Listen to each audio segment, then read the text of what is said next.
Hi, my name is Matthew and I'm a rising junior at Lindbergh High School. For my main project, I decided to make a video game emulator using Raspberry Pi. And the video game emulator is basically, um, it allows you to emulate video games from a different platform and also from older consoles. And I decided to make this project because I wanted to experiment with the Raspberry Pi, and I could also download a variety of games and try them out. So the first step for me was to get RetroPie to work. RetroPie, it basically allows me to turn my Raspberry Pi into a gaming machine.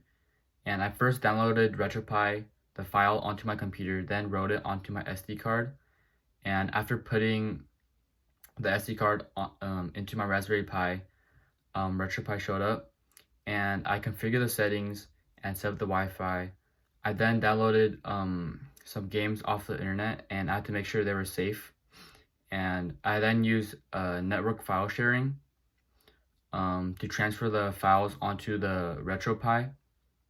And after rebooting my RetroPie system, the game showed up, and I can now play the video games. And here is a picture of them.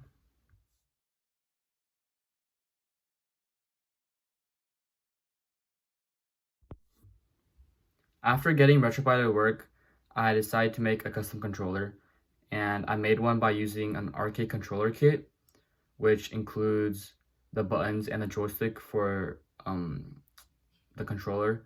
And I had to cut out holes in a cardboard box and make sure they were the correct measurements for the buttons. And I also had to plug in the wires into the encoder board. And after that, I plugged in the USB cable into the Raspberry Pi, and it worked. And here's the end result.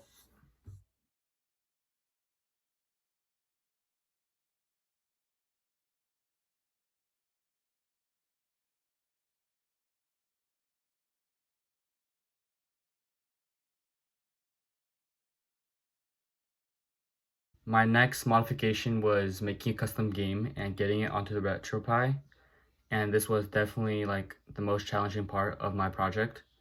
And so I first installed Pygame onto my computer and started to code the game. Pygame is basically a platform designed for creating and writing video games, and it uses Python code. I then started to code the game, and I decided to make a game kind of like Space Invaders, where you shoot enemies and not let them get close to you.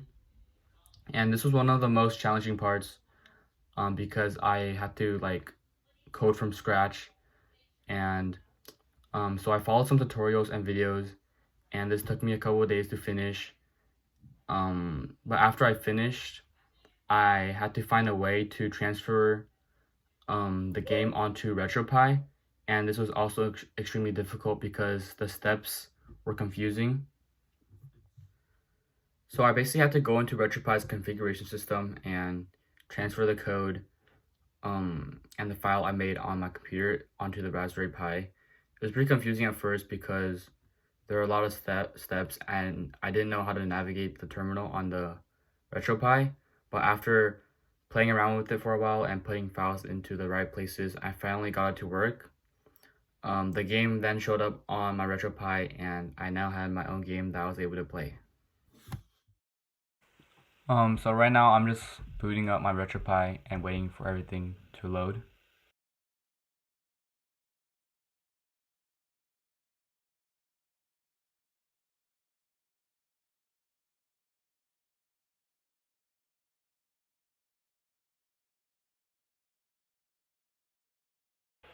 So right now I'm just selecting the game that I created, and yeah, this is the end result.